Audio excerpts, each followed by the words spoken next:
How much money does the World Cup cost? The Qatar 2022 World Cup is expected to not only be the most expensive World Cup, but also the most expensive sporting event in history. FIFA is projected to spend roughly $1.7 billion to set it up, while the country of Qatar itself is estimated to spend a staggering $220 billion on it.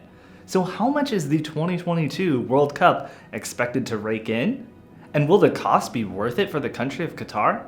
In this video, we're going to explain some of the major costs associated with the 2022 World Cup, Qatar's arena construction controversy, which led to nearly 7,000 migrant worker deaths related to its preparations, how much the 2022 World Cup is expected to make, spoiler alert, it's almost a 3x ROI, and how World Cup profits are 4 times that of other major sporting events.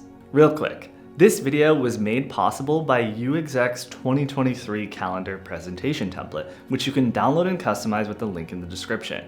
Okay, back to the World Cup. FIFA's $1.7 billion investment in the 2022 World Cup covers everything from marketing to workforce management. Operational expenses stand at $322 million, which includes ticketing, event transport, hospitality, and the ever-important referees, who stand to make a $17 million in total. The cost of TV operations stands at $247 million. Surprisingly, or not so surprisingly, FIFA's biggest expense is the prize money, which stands at a whopping $440 million. Sources say that some of that prize money will go to the audience member with the craziest costume. Just kidding. Ever since Qatar was awarded the event in 2010, it has been developing rapidly in response. The World Cup will take place across 8 Qatar stadiums in November and December, with 7 of them new and 1 with renovations to bring it to capacity. The country expects over 1.5 million visitors, which has required extensive infrastructure development. The $220 billion price tag includes all the hotels, roads, public spaces, transportations, and stadiums involved. The stadiums alone cost between $6 and $10 billion in total. Whoa. All this infrastructure and arena construction has come at a cost that isn't just about money, a human cost. Pressure to build fast and cut costs led to the death of many migrant workers as they built these arenas. According to Amnesty International, there are over 1.7 million migrant workers in the country, who account for over 90% of the workforce. Many of these migrant workers have been subject to systemic abuse and poor working conditions. Analysts estimate that a total of 7,000 migrant worker deaths have been related to the World Cup preparations. Since 2017, the Qatar government has passed some legislation to protect workers from heat stress and give migrant workers more rights, such as insurance programs and even compensation packages for abuse. But critics say these measures don't go far enough, and the government recently admitted that workers in the private sector are still being exploited. So, will all this cost and effort be worth it? Qatar expects its World Cup to add up to $17 billion to its economy over the next 3 years. Even if the upfront profits seem a bit low, Qatar hopes to continue to benefit from the tournament for years to come. The country wants to use the tournament to showcase its expansion as a major country and attract lifelong tourists.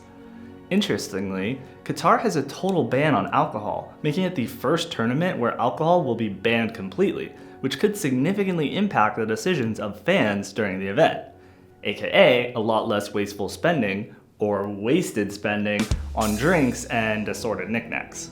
This could all hurt its profits more than anything.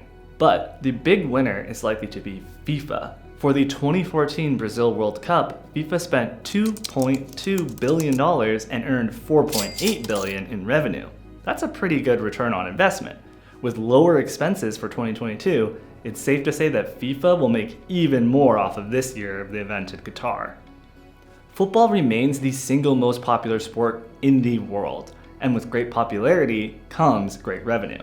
Between 2015 and 2018, FIFA generated nearly $6.5 billion, with over $5 billion generated by the 2018 World Cup alone. Compare that to the last Super Bowl, which generated roughly a fourth of that, and you can see why every country on Earth wants to host the World Cup. The only other major sporting event to attract more viewers is the Summer Olympics. The most recent Olympic Games saw 3.5 billion viewers tune in, while over 1 billion watched the last World Cup. So who's the next host country after Qatar? It's actually going to be hosted in 16 cities across North America, and the anticipated economic impact will be similar to Qatar's, with over $5 billion in short-term economic activity and over 40,000 jobs created. These cities will likely look to Qatar to see what goes right and what goes wrong. Thank you so much for watching.